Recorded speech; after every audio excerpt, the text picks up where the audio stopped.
وهو عضو فرقة الهيلة هوبا، مع عدم الذكر للمناصب. يعني أنا والله ما أقدر أقول هو السكرتير والرئيس وكده، لكن هو عضو فرقة الهيلة هوبا.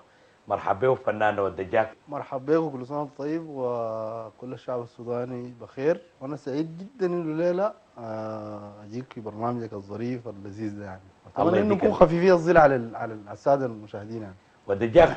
ودجاك ده اسم العائلة؟ الدجاج محمد إبراهيم الجاك اسم العائلة هاي. اسم عائلة يعني ما لغب. ما لغب. أخذت اسم جدك مشيت به. مشيت ماشي بيه. معاك كيف الجاك؟ أنت عارف الاسم ده، اسمه الجاك ده ضيع ناسي. ولدي اسمه مصعب بيقول له مصعب الجاك. تخيل. يعني اسمك يعني ما في. سودان يعني محمد، يعني المفترض يكون مصعب محمد إبراهيم الجاك، بيقول له مصعب الجاك. يا سلام.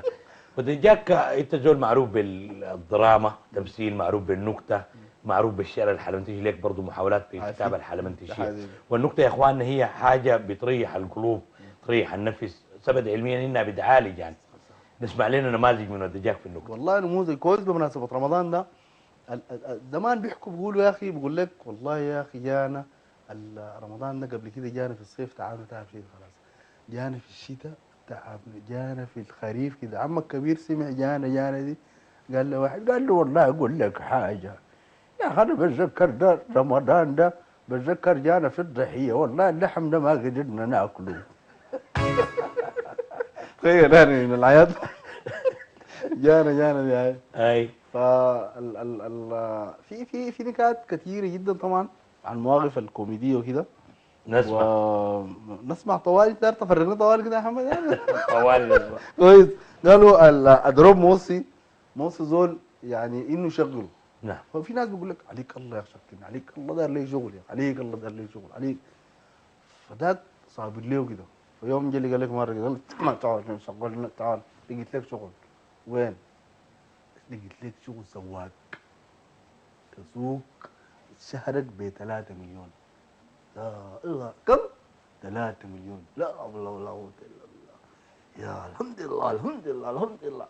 لكن قال لي اضرب الشغل من الساعة 6 صباحا ل 12 بالليل. اضرب، قال له والله ما داري، معلش والله. ليه؟ القروش ده ناكل بتين.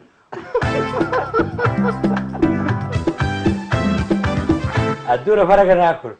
ودجاك انا عرفت عندك محاولات في كتابه الشعر الحلمنتشي غير المسرح وغير النكته. نماذج كده من الشيء كتبته يعني. انا قبل النماذج دي، انا زي واقفه لي وحاجه هنا. قولها. هاي زمان، ايام زمن الكتاب، قالوا هنا الشوايق اللذيذين، قالوا طلبه شوايق 2. زمان الكتاب قالوا بالعراقي والمركوب يمشوا المدرسه كده. كويس. في البناطيل والشكه والحاجات دي واللبس، ما في كلام عراقي ومركوب. فقالوا 2 شوايق دخروا وما كانوا كبار يعني. فالاستاذ قال للثاني، قال له تعال دخرت مالك. قال له اقول لك ابوي من الصباح شال المركوب يشيل يضرب دخرت عشان كذي. قال له ايوه خلاص تعال بيا.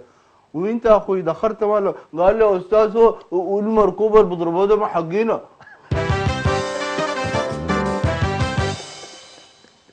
طيب انا بصير على محاولات الشعر حلمنتشي، كتبت الشعر. والله يا محمد كان عندي تجارب كثيرة جدا في الشعر، وبديت كان زمان بدري خالص، بديت بيعترضوا منه ده انا بيجي طوال انت ما بيجي لنا. دي واحدة من النماذج كده هاي. حولت بعد ذاك لأدروب.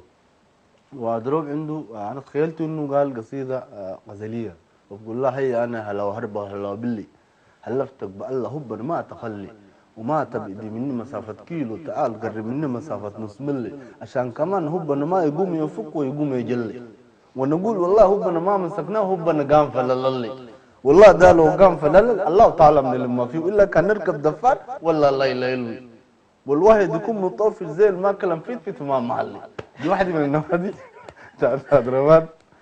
الثانية تخيلت انه شاعر النوع اللي بيجي بنظارات وبيقول له كده، فقصيدة جادة كده بقول الناس أول كيف نفلع جيتها، وكان هناك في دبراقة في العيادة، كان فيكم صار بنادي الجرافة شاتا. قلت له يا طويل الجديد لفوق يا خطرة، انت تعال دقني من فوق شو زي مطره انا بيجي ماشي بالراحه زي حشره بقرص قرصه بسيط ما تقول واي عداني بقره. شفتين الحاجات ده نص. ده يعني دي نماذج، دي انت نماذج بتاخد شخصيه زول بيقول شعر. دي نماذج جاي. آه. انا زي قمت قولت الناس زي الشعر ده وتخيلت انه الناس زي اللي قالوا الشعر الحلمنتيجي بيطلع جميل يعني. اخيرا انا قولت زوله اسمها حفصه نعم. كويس ولبستها طرحه وكده. ودي كان الحركه دي كان عملها المرحوم الكوميديان الفاضل سعيد الله يرحمه. نعم. عمل حاجه في بتقدم. نعم. قول بتقدم تجسيد الشخصيه واللبس. تجسيد الشخصيه. فانا تخيلت انه حفصه دي قالت قصيده فبيجي قدام تقول السلام عليكم ورحمه الله تعالى وبركاته. انا حفصه الواقفه قدامكم عندي قصيده دار اكبها في ابكرون اسمها قطع ناشف. ايوه قد او مولا من عرف حاجه ناس اول هو يا ابكرون خلي عندك ذوق وعندك فهم. والله نصيحه كده الضمير بتاعك بقى ادم والله كجنتك وشميتك زي الغنم. شوف يا ابكرون لو انت عاشقه انا نجوا كرم ولو انت طشت انا ناسبت امك اجر. وهات الله ابكرون خدت عليك جنس وهات الله يا ابو بكر تاكل سجوك تقول لي فتح. دي واحده من الحاجات من النماذج بتاعت الشعر وتجارب كثيره والله يا محمد. حتى انا يوم ما تخيلت انه في حجه كباريه شاقيه جات هنا ورجعت الشماليه والخرطوم زي الكراود والزحمه والجوط والغبار فبنتها سالتها قالت لها يوم الخرطوم كيف؟ قالت لها اصلا لا تقول لي ديك الخرطوم لا تقول لي خرطوم يا كافي البلا يا حايد المحن الناس لا بالليل لا بالنهار بتنوم قومت خضرجيه من النوم يقوم فتك بس من فيلم جيري انتو. مي عندنا في الشماليه صيف وخريف وشتاء هناك عندهم فصل واحد يا يوم بيقولوا الكتاحه والسمو اصلا لا تقول لك خرطوم. يلا دينا مازن هنا هسه انا شغال لي في حاجه المرأة عجوز كده زي ده تطلع كده ويا داب كده شغال فيها كده. تخيلت انه قالت بتحكي بتقول لي يا يما قشرت وتريحت وفوق مرقت وبيجاي كشفت وبيجاي كشفت ويا يما عملت كده وأشرت وبعدين ما جاني داقس بدون خرطة طلع تاكسي. يعني تخيل يعني العياده الشغال في القصيده انا. طيب من النكات نرجع والزمن بيسارع بيشيل مننا والمشاهدين دارين يسمعوا كثير من الدجال. نسمع حاجات مع بعض. نسمع حاجات مع بعض. كويس الناس قالوا واحد من الحبش عنده زي في السوق العربي عنده كميه من الكراتين والعفش وكده. فجلب بتاع تاكسي قال لي السلام عليكم. قال لي عليكم السلام. قال لا داري نمشي على الدين ماشي داري نمشي على الدين عليك الا تودينا بكم. قال له والله يا اخي 20,000 وي ما قادر نديك ال15. قال له كويس والعفش ده كله تشيله بكم بتاع التاكسي. قال له العفش بشيل لكم من الحساب. والله العفش ده تشيله منه. قال له خلاص انت اشيل العفش ده انا شاقق بجيب.